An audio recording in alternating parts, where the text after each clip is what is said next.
Buenas tardes, queridos estudiantes, ¿cómo va? ¿Todo bien? Bueno, vamos a comenzar la integración de la unidad problema número 7. Esta integración que a veces parece un poquito complicada de llevar adelante, pero vamos a tratar de hacerlo de la manera más sencilla posible para que pueda sernos muchísimo más fácil. Así que bueno, chicos, vamos a comenzar.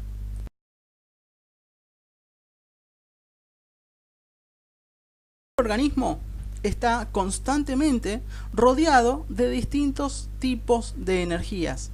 Estas energías van a ingresar y van a salir de nuestro cuerpo, ¿bien?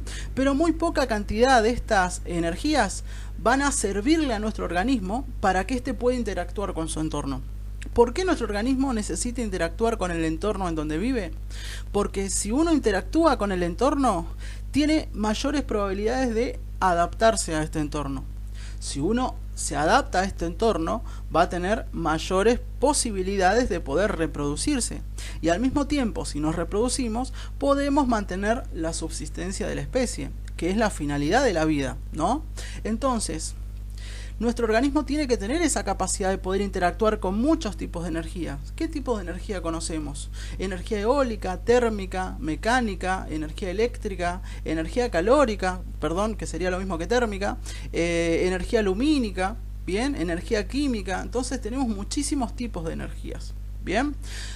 Sin embargo, hay 4 tipos de energías que nuestro cuerpo es capaz de captar, llevarla a nuestro sistema nervioso, y nuestro sistema nervioso con esa energía es capaz de elaborar una respuesta, y esa respuesta se simplifica en una mejor interacción con nuestro medio. Estamos hablando de 4 tipos de energía muy distintas.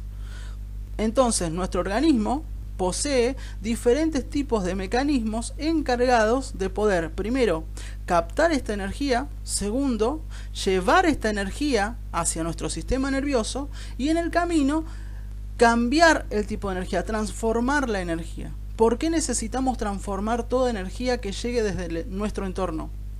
Porque nuestro sistema nervioso central solamente es capaz de interpretar un solo tipo de energía, y esa energía es la energía eléctrica. Bien, entonces estos mecanismos que utiliza nuestro organismo para poder captar la energía, transformarla en otro tipo de energía, o sea, energía eléctrica, y después trasladarla o transmitirla a nuestro sistema nervioso central, nosotros le vamos a denominar sistemas sensoriales. Bien, estos sistemas sensoriales son 4 los que va a tener nuestro organismo. ¿Cuál es? El sistema de la audición, el sistema de la visión, el sistema del olfato y el sistema del gusto. Son los 4 sistemas sensoriales que tiene nuestro organismo. Entonces, en crecimiento y desarrollo solamente vamos a ver 2 sistemas sensoriales: la audición y la visión. Bien, vamos a comenzar hablando de la audición entonces, después de haber hecho esta presentación. ¿Qué podemos decir de la audición?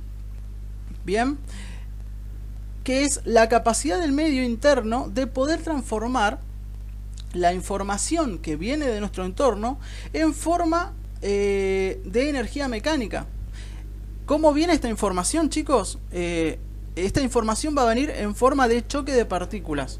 Todas estas partículas que se encuentran en nuestro medio van a chocar entre sí y van a llegar a nuestro organismo en forma de energía mecánica. Nuestro organismo tiene que ser capaz de transformar esta energía mecánica, transformarla en energía eléctrica. ¿Para qué? Para que nuestro sistema nervioso central interprete esta energía eléctrica que llegó, la interprete como lo que conocemos como sonido. Bien, entonces tenemos que comenzar a hablar siempre de física de audición. Tenemos que comenzar a hablar de las ondas vibratorias, chicos. Bien, estas ondas vibratorias se dan gracias a que en nuestro entorno hay partículas en el aire. ¿Cuáles son las partículas que puede haber en el aire en nuestro entorno? Tenemos muchas, chicos: oxígeno, nitrógeno, helio, las partículas de polvo. Bien, todo lo que hay en el aire son partículas. Y esas partículas tienen la posibilidad de chocar entre sí, y si estas partículas se les aplica una fuerza emisora, o sea, una fuerza inicial, estas partículas van a llegar con una determinada concentración y con una determinada velocidad, van a llegar hacia nuestro tímpano. Recuerden que el tímpano separa el oído externo del oído medio. Bien, cuando este tímpano vibra, Bien, ese tímpano envía directamente esa vibración hacia los huesecillos que se encuentran en el oído medio. Luego, estos huesecillos, a partir de una serie de ventanas o membranas, va a enviar esa vibración hacia la perilinfa, que va a ser un líquido que se va a encontrar en el oído interno. Esa perilinfa va a trasladar esas vibraciones que le dio los huesecillos, la va a trasladar en un medio acuoso hacia el órgano de Corti. Y el órgano de Corti es el que se encarga de poder recepcionar esas ondas vibratorias que vienen en este líquido acuoso, es capaz de transformarlo en energía eléctrica a partir de un proceso llamado transducción. Bien, y esa energía eléctrica va a ir por el par craneal del octavo par craneal, que es el de la audición, la transmite directamente hacia nuestro sistema nervioso central, el cual interpreta este sonido y elabora una respuesta después de interpretar este sonido. Bien, entonces ese es el camino. Entonces, acá que colocamos ondas vibratorias, que sería el movimiento de partículas que va a ser transformada en sonido a partir de una estructura del organismo que se denomina aparato auditivo. Es todo lo que lo que acabo de decirle, todo este camino que van a recorrer las ondas vibratorias, lo que van a recorrer este choque de partículas. Bien, importante, chicos, que cuando vayan a rendir el final, cuando hablen de ondas vibratorias y cómo éstas golpean el tímpano, tengan presente dos conceptos muy importantes. Tengan en cuenta qué es la frecuencia, bien, y qué es la intensidad. ¿Cuál es la diferencia entre frecuencia e intensidad de las ondas vibratorias, de este choque de partículas? ¿Y qué interpretamos nosotros por hertz? Bien, ¿cuál es la frecuencia audible para el ser humano? ¿Y qué interpretamos nosotros por decibeles? Bien, entonces, ¿cuántos decibeles puede soportar el oído humano?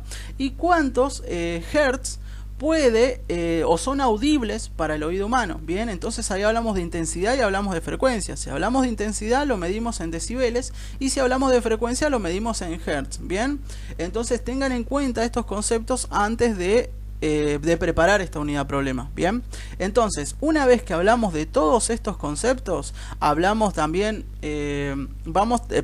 tenemos que ir a las características anatómicas e histológicas del oído, tanto oído externo, oído interno y oído medio. Bien, ¿cómo seguimos entonces? Comenzamos con el oído externo. Tenemos que empezar a decir las características anatómicas de tanto de la oreja como del conducto auditivo externo. Bien, estas características tenemos que tirar un poquito más tirado a la histología, bien, pero siempre acuérdense, ¿para qué sirve la oreja? ¿Cuál es la función principal de la oreja? Captar la mayor cantidad de estas partículas que vienen chocando entre sí. Bien, ¿cuál es la función del conducto auditivo externo? El poder trasladar esas partículas hacia el tímpano. Bien, pero siempre recuerden, vayan desde lo más general a lo más básico. No empiecen directamente a hablar del detalle, porque es ahí cuando uno comienza a fallar en el final y comienza a hundirse por sí solo. Bien, luego vamos al oído medio. ¿Qué es lo que tenemos que tener en cuenta en el oído medio, o qué es lo que tenemos que resaltar más? Bueno, primero, tímpano. Tenemos que decir las capas que tiene el tímpano, bien, porque nuestro tímpano se diferencia muchísimo al tímpano del resto de los seres vivos, y eso se va a manifestar en la capacidad auditiva que nos diferencia del perro, del gato, del elefante o de otros tipos de animales. ¿Qué es lo que nos diferencia mucho? El grosor del tímpano. Y de acuerdo al grosor puede ser o más sensible o menos sensible. Entonces, ¿cuántas capas tiene el tímpano? Es importante saberlo. Luego, hablar de los huesecillos. Recordemos que los huesecillos, chicos, no solamente son capaces de disminuir las grandes vibraciones, si es que las hay en su momento, para evitar romper las membranas del oído interno. bien, sino que también son capaces de amplificar estas vibraciones en el caso de que nuestro organismo lo requiera. Entonces ahí, cuando hablan de huesecillos, está bueno que resalten, o si quieren decirlo, algo llamado, chicos, reflejo de atenuación. Si no saben qué es reflejo de atenuación, los invito a que lo busquen en el libro de fisiología, en el Guyton, también creo que está en el Husay, bien, búsquenlo, reflejo de atenuación, para que puedan interiorizarse acerca de este proceso fisiológico, que es específicamente el proceso fisiológico que llevan adelante los huesecillos. Si van a hablar de huesecillos, importante, chicos, recuerden siempre las articulaciones que tienen estos huesecillos. Cómo se une un huesecillo con el otro, qué tipo de articulación es. Y como todo hueso, para poder moverse necesita de un ligamento. Y va a estar inervado por algún tipo de nervio. Entonces, ligamentos, nervios de los huesecillos son importantes también, y está bueno que le echen un repaso antes de presentarse con este tema. Bien, luego tenemos la ventana oval y la ventana redonda, que también la tenemos que nombrar en el oído medio. Cuando hablamos de estas ventanas, digamos, cuál es la ventana que tiene un mayor radio, cuál es la ventana que tiene un menor radio y cuál es la función de cada una. Recuerden que una sirve para transmitir las vibraciones desde los huesecillos hacia la perilinfa del oído interno, y otra sirve también para poder recepcionar estas ondas que subieron por el caracol y después bajaron, para poder recepcionarlas, para que pueda emitirse una dirección de estas ondas dentro de la perilinfa, porque si no la perilinfa no se movería. Bien, vamos al oído interno. Cuando hablamos de oído interno, obviamente vamos a tener que hablar del caracol. Vamos a tener que decir las características histológicas de este caracol, en cuántas porciones está dividido. Bien, imaginarnos, importante acá, chicos, dibujar el caracol, dibujémoslo varias veces, dibujemos la base, la columela y todo aquello que tiene que ver con el caracol, para que podamos tener una mejor memoria visual de lo que vamos a estar hablando en la mesa. Bien, luego de decir las partes del caracol, tenemos que saber hacia dónde se desplaza la perilinfa, hacia dónde se desplaza la endolinfa y cuáles son las características de la perilinfa y la endolinfa. Bien, ¿a qué me refiero con características? ¿Tiene mayor sodio? ¿Tiene mayor potasio? ¿Cuál es la diferencia? ¿Tiene mayor cloro quizás? ¿Mayor calcio? Importante entonces saber qué es lo que tiene la perilinfa y la endolinfa, y si una u otra se asemeja más al líquido extracelular o al líquido intracelular. Esas son cosas que también les pueden preguntar tranquilamente. Bien, rampas también es importante, pero cuando nosotros describimos el órgano de Corti, hablamos tranquilamente sobre las rampas, bien, sobre la membrana de Reissner también, sobre la membrana basilar, que esas son los tipos de rampas que tenemos que hablar. Y al hacer eso, nosotros vamos a saber por dónde llega la onda vibratoria y por dónde vuelve y hacia qué ventana vuelve. Bien, entonces, cuando hablemos de órgano de Corti, decimos las características del órgano de Corti, nombrando la membrana tectoria, ¿se entiende? Membrando, no sé qué quise decir ahí. Nombrando también, chicos, los cilios que tiene el órgano de Corti. Recordemos que a medida que nosotros vamos envejeciendo o vamos exponiendo nuestro oído a distintos tipos de sonidos muy fuertes, estos cilios se van cayendo, van decayendo, se van muriendo, en otras palabras. Y mientras más avanzamos en nuestra edad, mayor cantidad de cilios no funcionan, y eso hace que nos produzca sordera o que nos cueste más escuchar determinados sonidos desde lejos. Bien, entonces nombramos esos cilios también. Entonces, cuando hablamos de órgano de Corti, aparte de nombrar las rampas, las características de la endolinfa, la perilinfa, aparte de nombrar las características histológicas del órgano de Corti, tenemos que hablar de un proceso fisiológico que ocurre acá. ¿Cuál es ese proceso fisiológico? Hablamos de la transducción auditiva. Bien, transducción auditiva sería cómo este órgano de Corti, a partir de recibir ondas mecánicas desde un líquido acuoso, es capaz de transformar esto en un potencial de acción. Y cómo este potencial de acción me genera un impulso nervioso. ¿Y hacia dónde va ese impulso nervioso después? Se dirige por la vía auditiva hacia nuestro sistema nervioso. Bien, recordemos, chicos, también que en esta unidad problema no estudiamos la parte de equilibrio. Entonces, todo lo relacionado con los conductos semicirculares, con el órgano de Scarp, con el atrículo, el sáculo, que se encuentran también en el oído interno, no es necesario que lo preparemos en esta UP, porque eso se va a ver más en segundo año, ¿bien? Entonces nos guiamos solamente por la parte auditiva.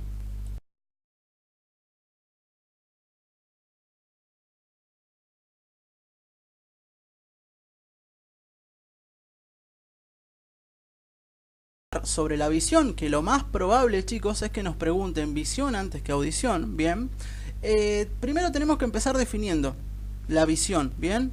Acá no comenzamos a hablar de ojo, bien, solamente hablamos de visión, y a partir de este proceso denominado visión van a estar involucrados diferentes mecanismos que utiliza nuestro organismo para poder llevar adelante este proceso. Ahí va a estar involucrado el ojo, si es que hablamos de la parte de anato.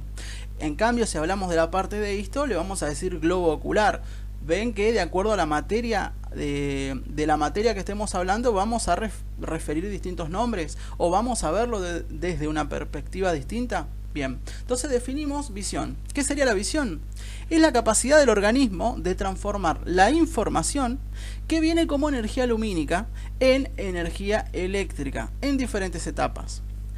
¿Cómo absorber esa energía lumínica, transformarla en energía eléctrica y a partir de ahí tener la capacidad de interpretarla? ¿Qué significa? Que nuestro sistema de la visión es el encargado, chicos, ¿de qué?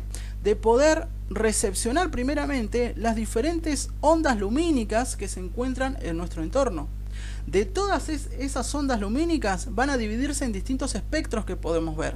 Y de acuerdo a los espectros visibles, ¿bien?, nuestro sistema de la visión es capaz de recepcionar esa energía lumínica, trasladarla a partir de diferentes tipos de lentes que vamos a tener, diferentes tipos de medios transparentes que van a tener la función o la funcionalidad de un lente, y van a transmitir esa energía lumínica, esa luz, la van a transmitir hacia nuestra retina.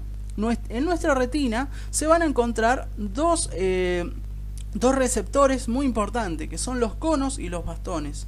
Estos conos y estos bastones van a ser los encargados de poder transformar esa energía lumínica en un potencial de acción, y a partir de este potencial de acción generar un impulso nervioso. Este impulso nervioso va a ser dirigido directamente hacia una parte de nuestro sistema nervioso central, para que el mismo pueda interpretar este impulso eléctrico, lo puede interpretar como una imagen. Bien, entonces, después de definir lo que es el proceso de la visión, nosotros podemos elegir a qué lado queremos ir. Por un lado, si ustedes se sienten cómodos en la parte de física, hablar de lentes y un montón de otros de conceptos que ya les voy a decir en qué tienen que priorizar antes que otros, se van por un lado. Si quizás ustedes no es su fuerte tanto la parte de física, pero sí es su fuerte la parte de histo y la parte de anato, se van por el lado que vamos a comenzar acá. Bien, entonces lo primero que tenemos que comenzar a decir, si nos gusta la parte de anato de histo, obviamente características histológicas y características anatómicas. Más allá de que todas las partes del globo ocular, si estamos hablando de histo, perdón, hacemos un paréntesis, hablamos del globo ocular. Entonces, muchísimas partes del globo ocular están constituidos por diferentes capas. Bien, yo les diría que antes de memorizarse todas las capas de todas las porciones del globo ocular, traten de saber o traten de reflexionar en cuanto a la función específica de cada lente, porque pueden saberse todas las capas de todas las porciones del globo ocular, pero no saben realmente para qué sirve cada una de esas. ¿Y qué pasa si una de esas no se encontraría? Bien, ¿qué pasaría con la visión? Si se recepcionaría bien o no, etcétera. Entonces, les decimos desde acá que traten de priorizar siempre las 5 capas que tiene la córnea, bien, y traten de memorizarse también las 10 capas que tiene la retina. Utilicen algún tipo de mnemotecnia o algo que les resulte un poco más llevadero o un poco más fácil el poder memorizárselas, pero van a tener que saber como mínimo, chicos, las 5 capas de la córnea y las capas de la retina. Bien, luego de decir todas las capas, es importante que cuando nosotros comencemos a hablar de estas capas, de estos medios transparentes que se le llama, comencemos a hablar desde el medio transparente que está más hacia afuera, que sería la córnea, hasta el medio que está más adentro, ¿bien? Entonces tenemos que hablar de humor acuoso, humor vítreo, ¿bien? Tenemos que hablar de cristalino también. Entonces nosotros vamos hablando de acuerdo a cuáles son los lentes que va atravesando esta onda lumínica desde que ingresa al globo ocular hasta que llega a la retina. Entonces, cuando estemos describiendo histológicamente este globo ocular, vamos haciéndolo en un determinado orden para que quede mucho más ordenado y al mismo tiempo para que nosotros no nos perdamos si es que el profesor nos llega a interrumpir, ¿bien? En cuanto a anatomía, chicos, obviamente lo que tenemos que ver acá en Anato, primero es los músculos, antes de ver los músculos y todo eso, lo primero que les van a preguntar, chicos, es límites de la cavidad orbitaria. ¿Qué es la cavidad orbitaria? Es el lugar donde se va a posicionar el globo ocular, ¿bien? O el ojo, si hablamos de Anato, ¿no? Pero los límites de la cavidad orbitaria es algo fundamental en esta unidad problema, es algo que preguntan siempre. Entonces, primero aprendamos los límites de la cavidad orbitaria, los decimos, y después, si quieren, podemos hablar de globo ocular, la parte de histología, y luego de hablar de la parte de histología podemos comenzar a hablar tranquilamente de los músculos que me mueven el ojo. Bien, estos músculos que hacen el movimiento del ojo. ¿Y por qué par craneal realmente están inervados estos músculos? ¿Bien? ¿Se entiende? Le mandé el... Bueno, entonces, recuerden, si quieren hablar de esto, primero arrancamos con límites de la cavidad orbitaria, luego nos vamos por globo ocular de la parte de histo, resaltando lo que son las capas de la córnea y las capas de la retina. Luego nos vamos por músculos, tantos intrínsecos o extrínsecos que tengan la posibilidad de movilizar el ojo, y después de eso nos vamos hacia la vía óptica, ¿bien? Recién ahí nos vamos a la vía óptica, al par craneal número 2, si no me equivoco, ¿bien? Entonces nos vamos a lo último, todo lo referido al par craneal. Si es que nosotros queremos evitar toda esta parte de anatomía, toda esta parte de histología, podemos irnos hacia el otro lado, hablando de lentes, toda la parte de física. ¿Bien? ¿Qué podemos decir de lentes antes de comenzar a hablar? Bueno, la energía lumínica se transmite en forma de radiación y cuenta con una velocidad y una dirección determinada. Por este motivo van a depender esta energía lumínica va a depender de las estructuras que tenga el globo ocular. Y estas estructuras van a modificar la dirección, van a modificar la velocidad de estas ondas lumínicas, ¿bien? ¿Cómo? A partir de estas estructuras. ¿Y cómo le vamos a llamar a estas estructuras? Lentes. Bien, acá ya también le dejé la definición como para que la puedan memorizar, pero bueno. ¿Cómo definimos lentes? Entonces, chicos, lo definimos como medios transparentes que tienen la posibilidad de modificar tanto la dirección como la velocidad de una onda lumínica. Bien, ¿cuáles tipos de lentes conocemos? Conocemos lentes convexos, lentes biconvexos, lentes cóncavos, bien. Entonces, todos los tipos de lentes que conocemos empezamos tranquilamente a clasificárselos al profesor que esté enfrente nuestro. Luego de poder clasificar los lentes que conocemos, tenemos que decir 3 conceptos principales o esperar a que nos pregunten estos conceptos. Va en cada uno. ¿Cuáles son estos conceptos, chicos? ¿Qué es reflexión? ¿Qué es refracción? ¿Y qué es transmisión? Bien, de acuerdo a cómo se comporte esta onda lumínica en el lente y hacia dónde se ha redirigido esta onda lumínica, hablamos de una reflexión, refracción o transmisión. Bien, entonces estos conceptos, chicos, tengámoslos muy fresquitos al momento de hablar de lentes, porque es muy probable que nos pregunten. Bien, ¿cuál es la distancia máxima que podemos observar nosotros un objeto de manera nítida? ¿Cuál es la distancia mínima a la que podemos observar un objeto con una vista nítida? Eso también necesitamos saberlo. Creo que es punto próximo y punto remoto. Bien, traten de leer esas cosas también. Bueno, después de hablar de lentes y de hablar de estos conceptos, decimos que estos lentes conducen la energía lumínica al receptor, el cual va a transformar va a transformar esta energía lumínica en potencial de acción, que obviamente son los conos y los bastones. Bien, ¿dónde, en qué parte de la retina hay mayor cantidad de conos y bastones? El cono se usa para el día, para la noche. El bastón se usa para el día, para la noche. ¿Por qué? ¿Cuál es la diferencia entre un receptor y el otro? Bien, ¿por qué uno me capta la energía lumínica de día y otro me capta la poca energía lumínica que hay, me la capta de noche? ¿Tiene que ver algo en su capacidad de generar un potencial de acción con poca energía? ¿Ven? ¿Tiene que ver algo con lo que es el... ¿cómo se llama?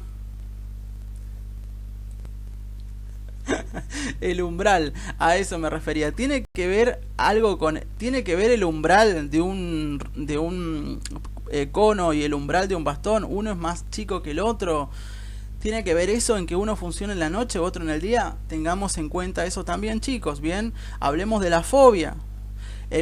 ¿Cuál es el lente encargado de poder transmitir la mayor parte de esta energía lumínica lo más cerca de la fobia? El cristalino. ¿Cómo funciona el cristalino? ¿Cuáles son los músculos que mueven el cristalino? Bien, todas estas preguntas tienen que planteárselas ustedes al momento de que están preparando su examen en su casa. Bien, entonces, más allá que uno le dé un camino modelo o un camino alternativo para que ustedes puedan practicar o preparar su monólogo de su UP que les quede más cómoda, ustedes traten de hacerse este tipo de preguntas también. A medida que ustedes están hablando en su casa, practicando esta integración, se le van a venir miles de preguntas en la cabeza. Entonces, esas preguntas que a ustedes se le vienen en la cabeza, traten de irlas respondiendo también, porque esas preguntas son las que les puede dar el profesor en el momento del examen. Bien. Bueno, chicos, esto sería la integración de la UP7 de ojo y oído. Espero que les haya servido, espero que se les hayan simplificado o mejorado de alguna manera lo que ustedes ya tenían preparado. Así que bueno, simplemente muchísimas gracias por su tiempo y nos vemos en el próximo video de Galeno. Hasta pronto.